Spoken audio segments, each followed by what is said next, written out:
dar aula pra mim de novo. Eu acho legal que ninguém nunca vê essas porra, mas eu gosto de fazer essa introdução mais descontraída e tal. Mas eu tô parando da aula, eu tô parando de fazer esse negócio porque eu tô achando um novo método de estudar, que é grifar, explicar sozinho e tal. Mas eu acho que com biologia eu acho um pouco diferente, porque por incrível que pareça é muito, quer dizer, por incrível não, é muito, muito, muito, muito extenso. Tem uma chance que só de olhar o que tem escrito aqui, tipo, dá muito sono. Mas bem, é isso, né? Eu acho que a gente tem que começar, então vamos começar. Eu vou olhando, vou tentando explicar o máximo que eu consigo sem olhar. O assunto de hoje é proteínas.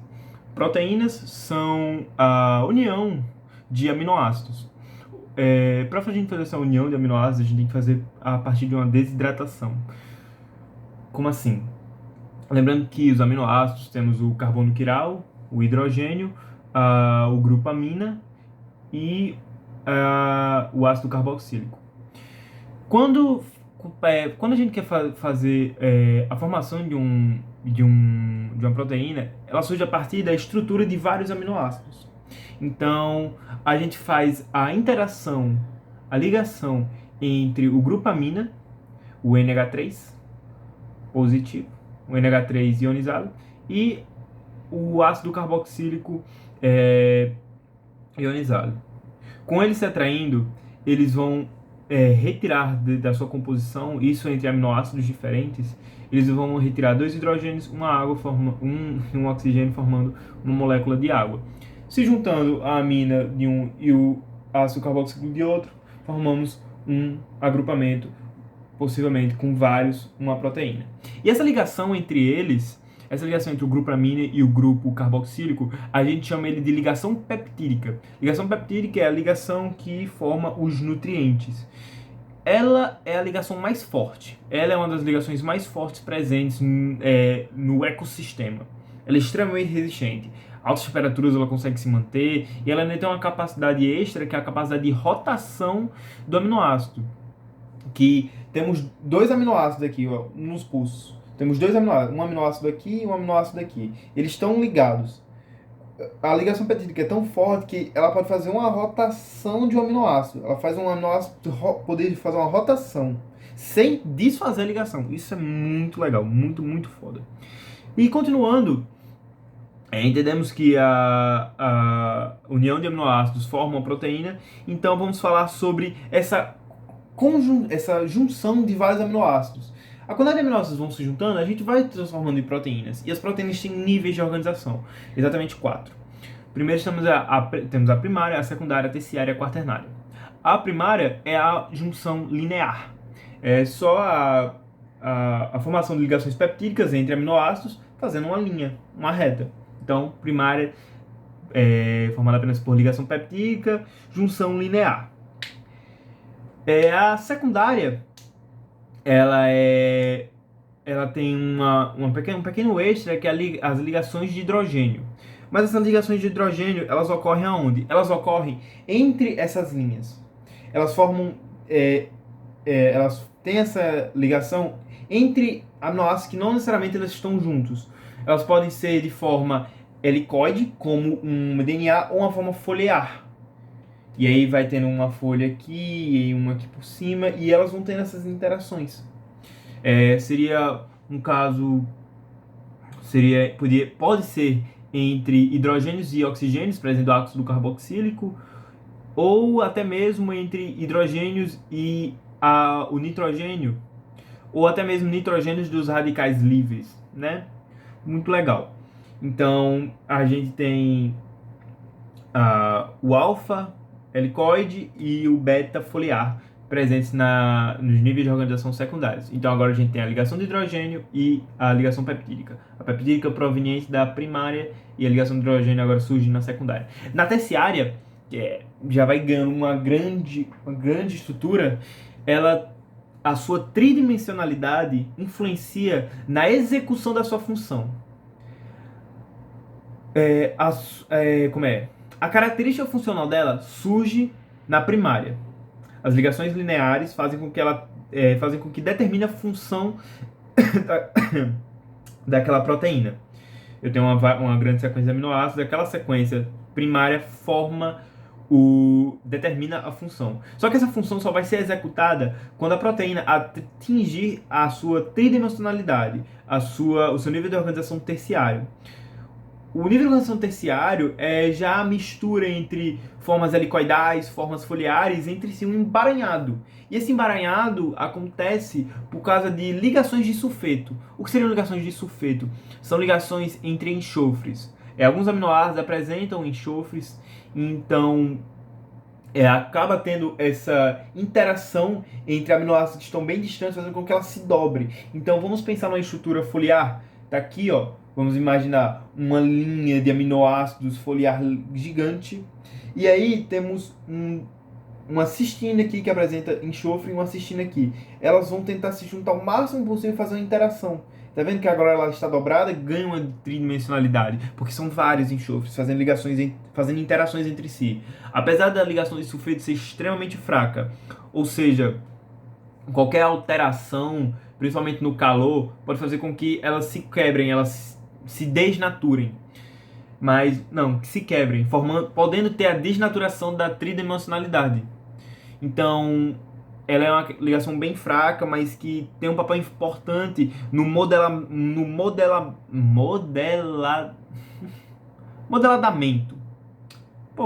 Na formação, na modelagem. E essas ligações de enxofre, elas surgem por onde? Surgem pelas cadeias laterais. As cadeias laterais, como a gente sabe, que elas têm infinitas possibilidades de serem várias e várias coisas, fazem com que elas possam apresentar enxofre, fazendo com que as cadeias laterais se interajam entre elas. Correto? Isso se chama enovelamento. A interação entre as cadeias laterais, porque a interação das cadeias laterais vai fazer com que elas se moldem, correto? E por último, temos o nível de organização quaternário. O quaternário representa só as subunidades. O que seriam as subunidades? Seriam o conjunto de proteínas no nível terciário. Então temos tipo quatro proteínas de nível terciário, elas vão se juntando e formam uma estrutura quaternária. A junção de estruturas terciárias. Beleza? Dois detalhes importantes são sobre um problema muito sério e também muito interessante que existe no nível de organização primário, que a gente conhece como anemia calciforme. A anemia falciforme. Não, anemia falciforme. Falei calciforme, não sei porquê. Mas a anemia falciforme, ela é um erro genético em um dos aminoácidos presentes na linha estrutural da hemoglobina. A hemoglobina é uma estrutura quaternária, mas ela pode apresentar um erro genético num aminoácido presente na estrutura primária. E esse problema, esse erro genético, faz com que a hemoglobina perca a sua função, não consiga desempenhar a sua função corretamente. Já que a gente sabe que na primária é onde determina a função. Se ela apresenta um erro, é um erro geral que vai praticamente acabar com tudo. E como a gente sabe, a hemoglobina com sua estrutura bicôncava, ela fica uma estrutura lisa. Então ela não consegue captar oxigênio. Ela praticamente perde a sua função, a hemoglobina. E o outro detalhe é sobre proteínas homólogas e proteínas heterólogas. Proteínas homólogas é quando elas têm estruturas diferentes e funções iguais, como se a gente tivesse duas proteínas diferentes com estruturas diferentes, mas que exercem a mesma função. E temos as proteínas heterólogas, que elas já apresentam as estruturas diferentes, mas também funções diferentes. Ou seja, uma proteína diferente da outra em questão de estrutura e que agem em determinadas regiões e com papéis diferentes. Então, é isso. Homóloga, mesma função. Heteróloga, funções diferentes. E falando de função, vamos falar sobre as demais funções das proteínas. Isso eu vou dar já mais por cima. As proteínas têm diversas milhares de funções, então vamos escalando aqui entre as principais. Uma das principais seria a característica de algumas proteínas poderem fazer ligações com O2. Por exemplo, a clássica hemoglobina que falamos agora da anemia falciforme. A anemia falciforme faz com que as hemoglobinas não consigam segurar o O2 com eficiência. E isso é uma das principais funções de proteínas. Como é que elas fazem isso? A hemoglobina, ela apresenta, dentre a sua estrutura quaternária, M's. M's são pequenas regiões que apresentam outras substâncias, como metais, como magnésio, entre outras. E por causa do ferro que está presente na M da hemoglobina, ela tem uma capacidade de atrair e de se ligar com o oxigênio. Ou seja, a gente ingere ferro na nossa dieta, os nossos ferros se acoplam dentro da estrutura da hemoglobina, que faz com que a hemoglobina consiga ligar, interagir com o oxigênio, fazendo com que elas carreguem até 4 oxigênios. Bota aqui 4 oxigênios aqui e elas saem transportando para os tecidos até ficar 100. Uma característica legal da hemoglobina é sobre o grupo proestético e a cooperatividade positiva. O que seriam isso? O grupo proestético é uma estrutura da proteína, uma região da proteína que é capaz de interagir com outra substância, como no caso a M. A M, ela faz com que parte dessa estrutura interaja com substâncias alheias, como por exemplo o oxigênio. E a outra característica é a cooperatividade positiva, que seria o quê? A hemoglobina ela apresenta 4 regiões com ferro, então ela tem a capacidade de atrair um oxigênio, 2 oxigênios, 3 oxigênios, 4 oxigênios. Mas à medida que elas vão coletando oxigênio, os ferros, os restantes vão tendo muito mais afinidade. Ou seja, aqui eu tenho uma afinidade normal. Quando eu coleto um oxigênio, ela tem muito mais afinidade com o oxigênio. Coleto essa justa tem muita afinidade, muitíssima. E eu coleto ela fica com extrema afinidade. Qualquer coisa, passou oxigênio, ela vai se ligar. Beleza? Outras duas importantes são a mioglobina. A mioglobina já fica com um nome parecido. Globina representando glóbulos e músculo. Então, é uma proteína presente no músculo. E a função dela também é de segurar o oxigênio, já que estamos tratando delas ainda, só que ela segura de uma forma muito mais forte. Ela tem uma uma afinidade com o oxigênio muito mais forte do que a hemoglobina. Isso por quê? Por causa da nossa necessidade. Como ela vive nos nossos músculos, como ela vive em regiões musculares, a necessidade dela pode ser em qualquer momento. Então, em atividades explosivas, como se eu me levantar e sair correndo, eu teria que gastar esse oxigênio na hora nas minhas pernas. Então elas ficam segurando o oxigênio, ficam segurando até em um caso precisarem gastar e soltarem. Certo? E por último, temos as leg hemoglobinas. Essas leg hemoglobinas vêm de leguminosas e elas estão presentes nas raízes. As leguminosas, uma coisa totalmente importante sobre ela é sobre a sua capacidade de fixar nitrogênio da atmosfera a partir de bactérias que estão presentes nas raízes, certo? As raízes, as bactérias nessas raízes, elas têm uma função de fixação de amônia ou fixação de nitrogênio, que aí faz a amonificação depois. Elas têm a função de fixação de nitrogênio. Entretanto, também importante para a raiz é o oxigênio, mas tem um entrave, que é as bactérias das leguminosas são sensíveis ao oxigênio, ou seja, qualquer interação que essas bactérias tenham oxigênio, elas podem morrer. Só que, caso as bactérias morram, ou caso a raiz não possa receber oxigênio, também morre, então é uma situação muito complicada, muito delicada. Mas o que acontece para salvar? As leg hemoglobinas. As leg hemoglobinas são proteínas também com a função de ligação ao O2. E o que elas fazem? Elas presentes nas raízes também fazem essa afinidade com o O2, fazendo com que o oxigênio não interaja com as bactérias. Então temos a coleta de O2, a fixação de nitrogênio e a segurança das bactérias nas raízes, fazendo com que o sistema das raízes da planta fique totalmente estável. Prosseguindo, temos agora outra função, é as funções motoras. No caso, seriam as funções de movimento, de gás, de energia. Isso presente tanto nos músculos, nossos músculos, em todos eles apresentamos várias proteínas. Precisamos de aminoácidos, que a gente não degrada a proteína, precisamos de aminoácidos para repor nossas fibras, nossos músculos, e também presente no gameta masculino, especificamente. Por causa da sua energia que ele precisa gastar até chegar o óvulo Então é um caminho bem grande pela genitália feminina. O próximo seria sua função estrutural, mas isso especificamente só em vertebrados.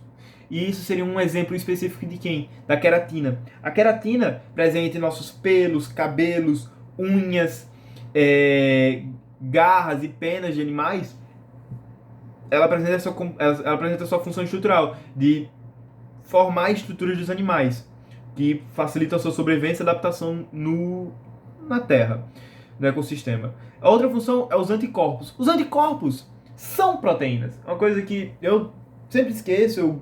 Tipo, parece que hoje foi a primeira vez que eu aprendi. Eu sempre esqueço. Na verdade, eu já sabia, mas como eu fico esquecendo, finda que eu não vou me recordando várias e várias vezes.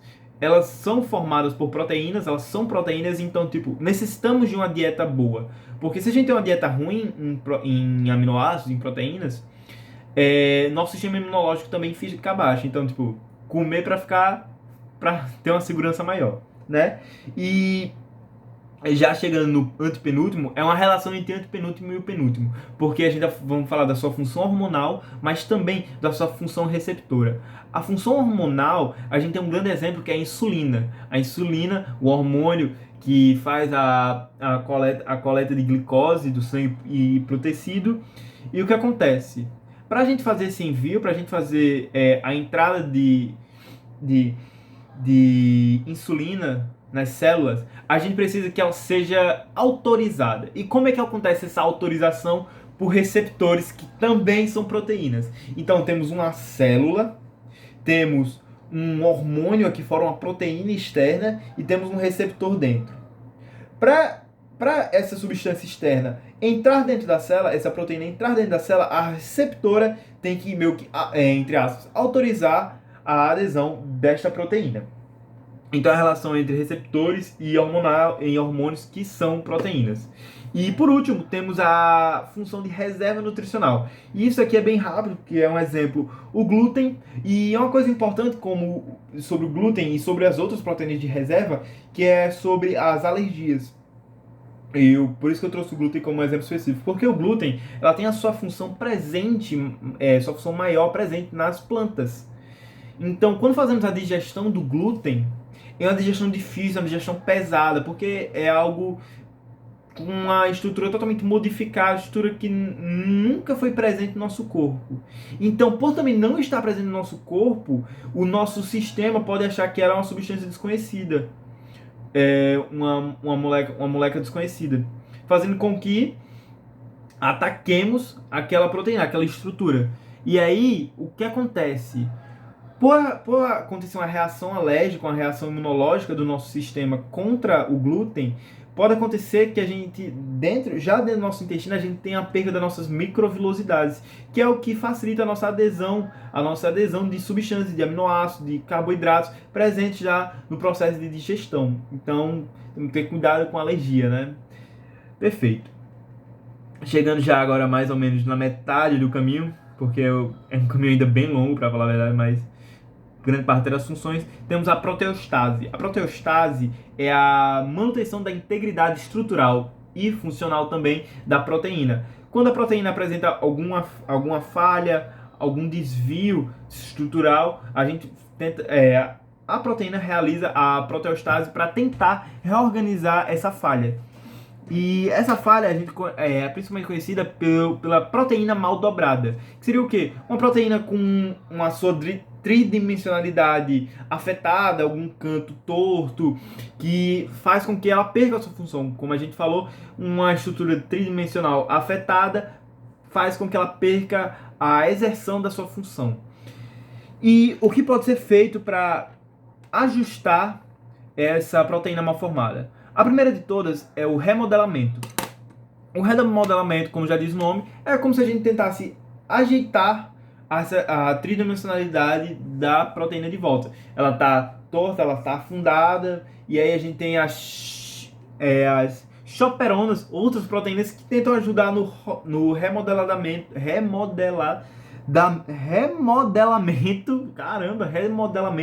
da estrutura. Caso isso não aconteça, caso na prática fácil não aconteça, a gente tem um processo de degradação, que isso aí já é função das proteases. Proteases que são enzimas que têm a função de degradar proteínas. Então, se a gente tem uma sequência com falha, uma estrutura com problemas, a gente faz a degradação a partir de enzimas proteases. Elas degradam a proteína e a gente tenta fazer a nova formação dessas proteínas de forma correta. Só que agora, se nem o remodelamento e nem a degradação dá certo, a gente parte para a última etapa, que é a agregação. A agregação é o quê? Temos uma proteína mal formada, elas vão se juntando várias proteínas mal dobradas, formando um grande conjunto. E o que acontece? Com a formação de grandes conjuntos, de proteínas mal dobradas, mal formadas, a gente perde a funcionalidade de várias proteínas e aumenta o número de lesões, porque a gente vai ter estruturas praticamente inúteis ou até que podem exercer a função de forma totalmente errada dentro do nosso corpo, já que a gente não degrada, já que a gente não remodela ela. E com isso, por a gente apresentar uma estrutura que está praticamente inútil, acontece a destruição celular. Essa proteína ela não consegue se ajeitar, vai se acumulando e depois disso a sequência é a gente ter uma destruição celular que é onde estava essa proteína. Um bom exemplo disso é dos nossos neurônios, do nosso mal de Alzheimer. O mal de Alzheimer. O mal de Alzheimer é o que acontece quando temos proteínas mal formadas e elas vão perdendo a sua função e vão se acumulando. E aí isso vai acarretando o mal de Alzheimer, a perda de função de várias proteínas e o acúmulo delas. Outro exemplo disso é a doença da vaca louca. A doença da vaca louca é a degradação da região cerebral em si, do cérebro, e acontece a formação de buracos. Vão ficando vários buracos no cérebro da vaca. E isso acontece a partir dos prions. Os prions é um belo exemplo sobre esse processo de agregação de proteínas mal formadas. Tudo bem? Continuando, temos a desnaturação proteica. Se temos a proteostase, que é a manutenção, temos a desnaturação, que é o processo de formação de proteína para a quebra para aminoácidos. Ou até mesmo só da tridimensionalidade, da tridimensionalidade do principal. Porque primeiro a gente perde a tridimensionalidade, talvez, muito talvez pra caralho, muito difícil, perdemos a sua estrutura primária. Ela pode acontecer de duas formas. Ela pode acontecer de três formas, na verdade. Ela pode acontecer pelo aumento da temperatura. A elevação da temperatura faz com que a tridimensionalidade se deforme. A gente pode ter também pela alteração do pH. Alterando o pH, deixando ele ácido ou básico, dependendo da proteína, faz com que ela também tenha sua estrutura afetada. Ou também a gente pode ter devido à formação de metais pesados, como ferro, magnésio, alumínio, entre outros, que afetem também nas interações dentro das interações da estrutura tridimensional. Beleza? Vale ressaltar aqui, se a gente tem a desnaturação proteica, a gente também tem a renaturação. Só que a renaturação nem sempre acontece. Um exemplo disso é o ovo. Quando pegamos um ovo puro, e colocamos ele na frigideira para cozinhar, antes ele já tem uma estrutura, ele já tem um nível de organização quaternário. Mas quando aquecemos ele, quando tem calor nele, ele vai perdendo essa estrutura, vai perdendo essa tridimensionalidade, vai perdendo essa qualidade na quaternária e na tridimensional, e vai ganhando talvez outras funções, perdendo aquelas. E quando a gente esquenta, não é possível agora pegar aquele ovo cozido, aquele ovo estrelado e voltar para o processo de renaturação. Então é um processo impossível para eles.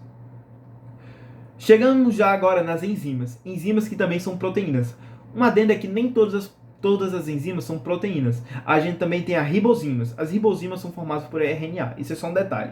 Grande maioria é por proteínas, mas nem todas são por proteínas.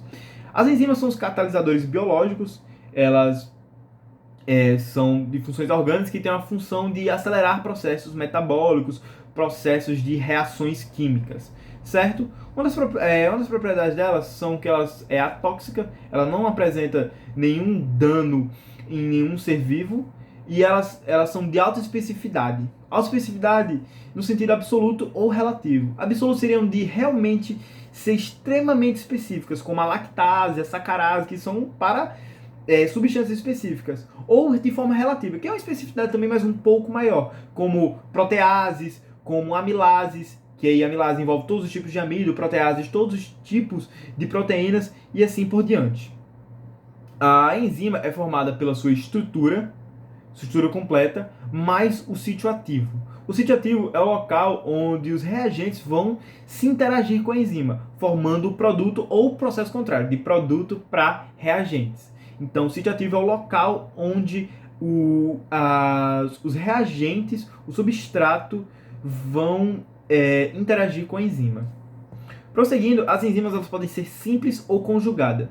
Como assim? Simples é uma estrutura onde a enzima é totalmente proteica. Toda a sua composição é de proteínas. Já conjugada, ela apresenta duas porções. Uma porção de apoenzima, que é a estruturação, essa é a parte proteica, e a outra porção ela pode ser de cofator ou de coenzima.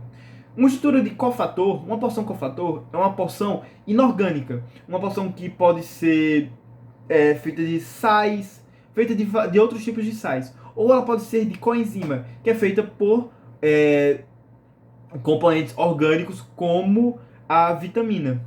Uma coisa interessante que a gente já viu antes sobre dentro dos aminoácidos, lembro eu, é que as vitaminas elas têm um papel também na formação de outras estruturas. Como a gente viu que, não vou lembrar, acho que é o colágeno que precisa de vitamina C. E um detalhe a mais é sobre a vitamina K, que ela também faz uma importante participação também nas enzimas. E a vitamina K tem a sua função de coagulação. Ela ajuda a nossa circulação do sangue, né? Indo agora para uma coisa que eu acho bem necessário, então eu vou explicar bem por cima, é sobre a nomenclatura.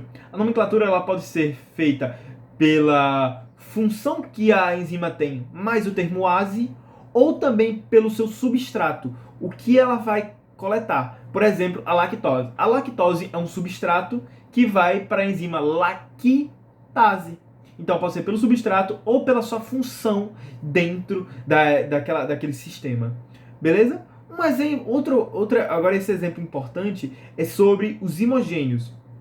Os imogênios são enzimas que inicialmente estão inativas e depois se tornam ativas, a partir de reações químicas, de algum estopim para elas serem ativas. Um exemplo disso é o pepsinogênio. O pepsinogênio é uma enzima inativa. Quando falamos de pepsinogênio, lembramos de pepsina, que é uma enzima que está no nosso intestino, ajuda na nossa digestão. Mas para pensar, Alexandre, toda vez ela vai estar ativa, ela vai degradar proteína toda hora, mesmo se a gente não ingerir? Claro que não. Por isso que a sua forma inicial é de pepsinogênio. Primeiro temos o pepsinogênio, temos uma reação com o pH ácido, a acidificação do nosso intestino, mais ainda, e com essa acidificação temos a formativa pepsina, que aí vai exercer a sua função. Então, zimogênios inativo para uma modificação para se tornar uma enzima ativa. Chegando já no final, temos vamos falar sobre a cinemática enzimática, a cinética enzimática, que é sobre como a enzima funciona. A enzima ela funciona acelerando reações. Ela acelera reações, ela diminui o tempo para realizar processos e diminui também a sua energia de ativação. O que seria a energia de ativação? Energia de ativação é a quantidade de energia necessária para ocorrer essa reação. Então, temos processos que demoram bastante tempo e com muita energia, e temos processos com enzimas que diminuem o tempo e diminuem a energia de ativação, facilitando o processo, né? E agora vamos falar sobre a interação enzima e substrato, enzima e o componente que vai reagir, né? Antes era pensado que o modelo chave e fechadura era um modelo válido, mas há muito tempo ela já foi invalidada por vários motivos. E hoje em dia temos duas teorias muito presentes e fortes dentro do mundo científico sobre a interação enzima-substrato. O primeiro é sobre o encaixe induzido. O encaixe induzido seria o quê? Temos um substrato e uma enzima, mas esse substrato não complementa muito bem o sítio ativo daquela enzima naquele momento. Mas o substrato, ele interage com aquele sítio ativo e a enzima altera a sua estrutura para ter uma interação mais forte e correta com o substrato. E temos a outra teoria, que é a seleção conformacional. A seleção conformacional é quase igual como é? Encaixe induzido. A diferença está presente no momento que a enzima se altera a estrutura, que é quando a enzima ela é diferente do substrato, mas o substrato ainda não vai interagir com o sítio ativo. Antes dessa interação, a enzima ela já modifica a sua estrutura e com a estrutura modificada, a enzima vai interagir com o sítio ativo. Então, encaixe induzido. Substrato interage com o sítio ativo, enzima se modela para facilitar esse processo. Seleção conformacional. A enzima já se altera para já facilitar a interação substrato-sítio ativo.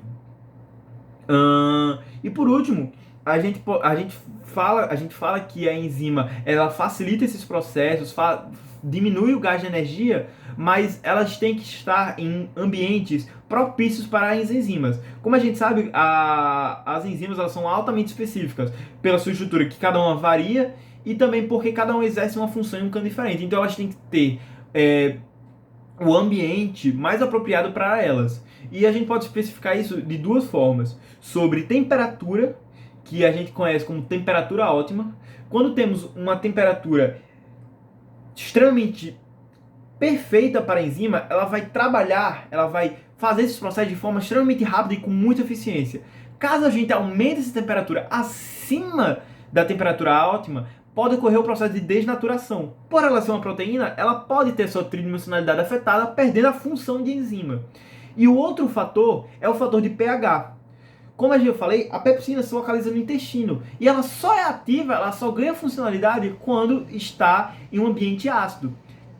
Caso o intestino fique com um pH um pouco menos ácido do que deveria estar, a pepsina ou não será ativada ou ela não vai fazer a sua função de forma correta. Então temos que ter uma temperatura adequada e um pH adequado para fazer com que a enzima funcione.